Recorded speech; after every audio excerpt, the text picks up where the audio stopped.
Friends, यह video आप सभी के लिए बहुत इम्पोर्टेंट है क्योंकि इस वीडियो में हम ह्यूमन हेल्थ से रिलेटेड कुछ बेसिक मेडिकल पॉइंट्स के बारे में जानेंगे जो कि आप सभी को पता होना चाहिए और यह सभी पॉइंट्स आपको फ्यूचर में भी काम आएंगे।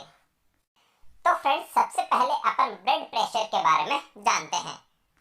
ब्लड प्रेशर को शॉर्ट में बीपी भी कहा जाता है और इसे हिंदी में रक्तचाप भी कहा जाता है। फ्रेंड्स, सबसे पहले आपको यह पता होना चाहिए कि ब्लड प्रेशर क्या होता है। ब्लड प्रेशर ब्लड वेसल्स में बहते हुए ब्लड द्वारा वेसल्स की वॉल्स या दीवार पर डाले गए प्रेशर को ही ब्लड प्रेशर कहा जाता है। फ्रेंड्स, इस नीचे वाले डायग्राम में आप देख सकते हैं कि यह ब्लड वेसल्स है और इसमें ब्लड सर्कुलेट हो रहा है। तो यह बहता हुआ ब्लड इस प्रकार वॉल्स पर दोनों साइड प्रेशर डालता है, उसे ही अपन ब्लड प्रेशर कहते हैं। फ्रेंड्स, ब्लड प्रेशर को हम स्पिग्मोमेनोमीटर से मापते हैं। फ्रेंड्स, ब्लड प्रेशर दो प्रकार का होता है। फर्स्ट है सिस्टोलिक ब्लड प्रेशर, सेकंड है diastolic blood pressure. Systolic blood pressure वह होता है जब हमारा हार्ट धड़कता है तो वेसल्स पर जो प्रेशर पड़ता है उसे मापा जाता है, और डायस्टोलिक प्रेशर वह होता है जब हमारा हार्ट धड़कता है तो दो धड़कनों के बीच के प्रेशर को मापा जाता है। और फ्रेंड्स, सिस्टोलिक ब्लड प्रेशर ऊपर का ब्लड प्रेशर होता है और डायस्टोलिक नीचे का ब्लड प्रेशर होता है। तो यहाँ पर अपन जानेंगे कि नॉर्मल ब्लड प्रेशर कितना होता है। न्यूली बोर्न बेबी में 95/55 mm ऑफ Hg होता है। यहाँ पर 95 सिस्टोलिक ब्लड प्रेशर है और 55 डायस्टोलिक ब्लड प्रेशर है, और यहाँ पर mm ऑफ Hg का मतलब मिलीमीटर ऑफ मरकरी होता है। और फ्रेंड्स, यंग एडल्ट्स में normal blood pressure 120/80 mm of Hg होता है, यानी कि यंग एज वाले व्यक्ति का ब्लड प्रेशर अगर 120/80 है तो वह व्यक्ति बिल्कुल स्वस्थ है। और फ्रेंड्स, ओल्ड एज वाले का blood pressure 150/90 mm of Hg होता है।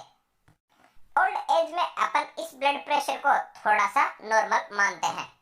और फ्रेंड्स, अगर किसी का blood pressure 140/90 mm of Hg है तो यह थोड़ा सा ज्यादा होता है।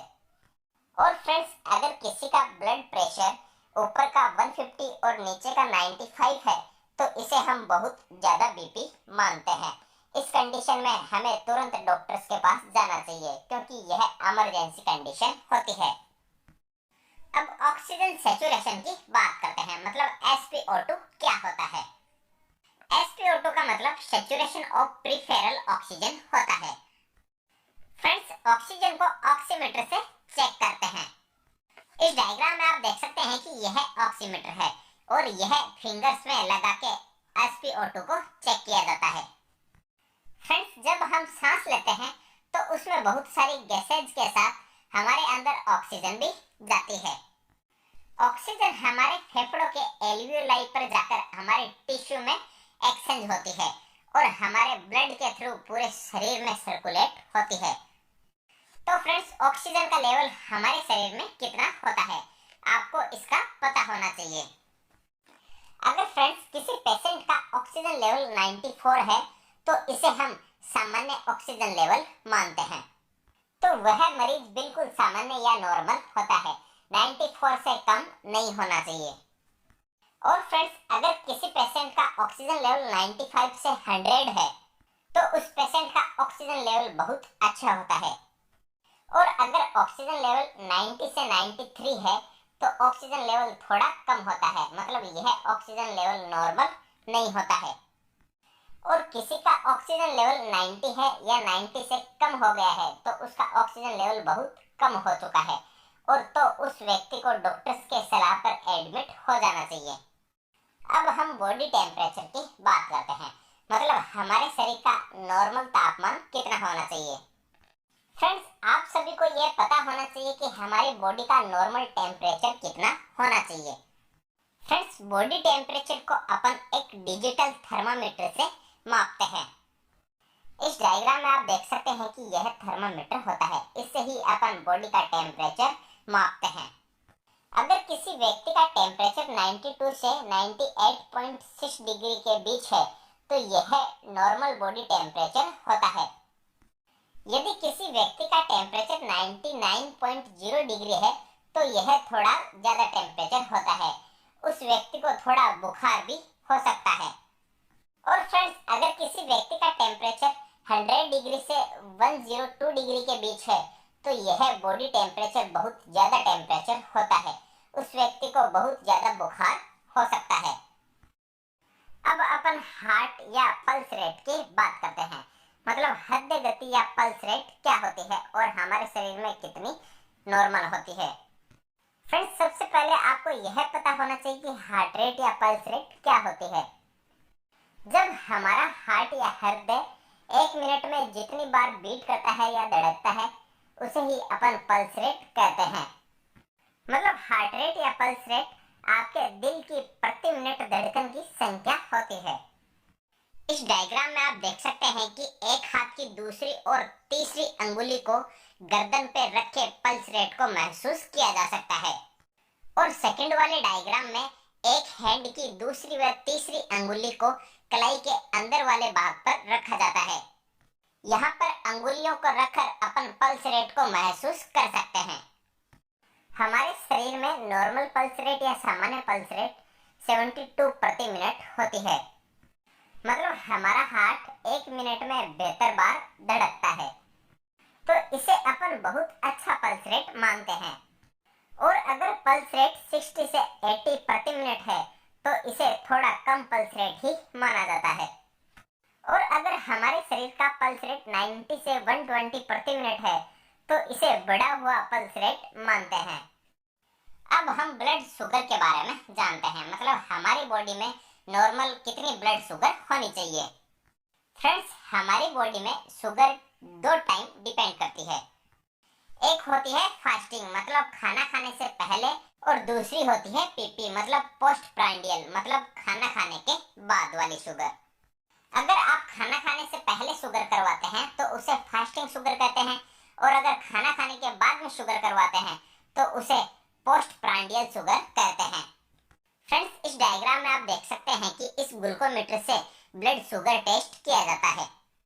फ्रेंड्स, अगर आपने खाना खाने से पहले शुगर टेस्ट करवाया है तो उसकी नॉर्मल शुगर रेंज 70 से 100 mg पर DL होती है।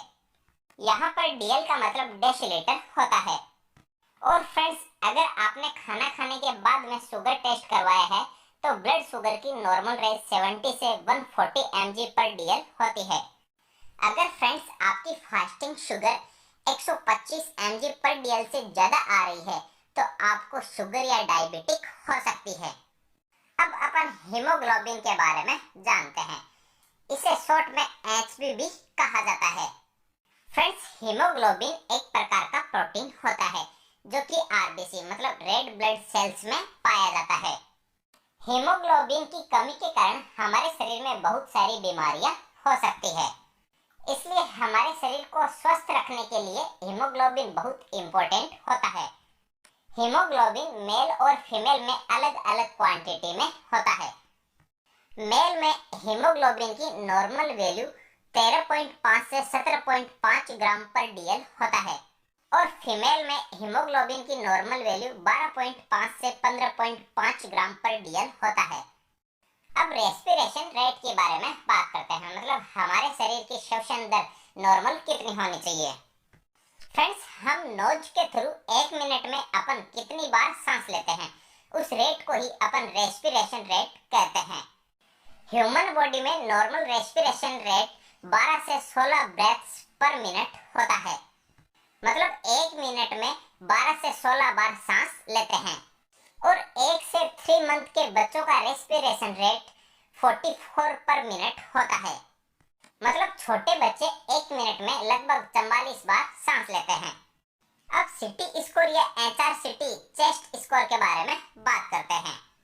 मतलब चेस्ट का CT स्कैन करने पर लंग्स का क्या स्कोर होना चाहिए। HRCT चेस्ट स्कोर कोरोना में बहुत इम्पोर्टेंट स्कैन था। इस डायग्राम में आप देख सकते हैं कि यह हमारी बॉडी में लंग्स होते हैं। हमारी बॉडी में 2 लंग्स होते हैं, एक राइट लंग्स और दूसरा लेफ्ट लंग्स।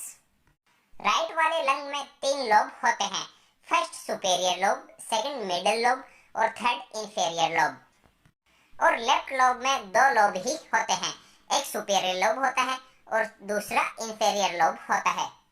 यह लोब जितने परसेंट इन्फेक्शन होता है उसके अकॉर्डिंग ही सीटी स्कोर निकाला जाता है।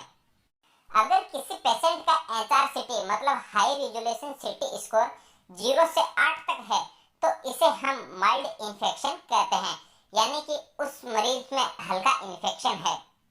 और यदि किसी पेशेंट का HRCT स्कोर 9 से 18 के बीच में है तो इसे हम मॉडरेट इन्फेक्शन कहते हैं।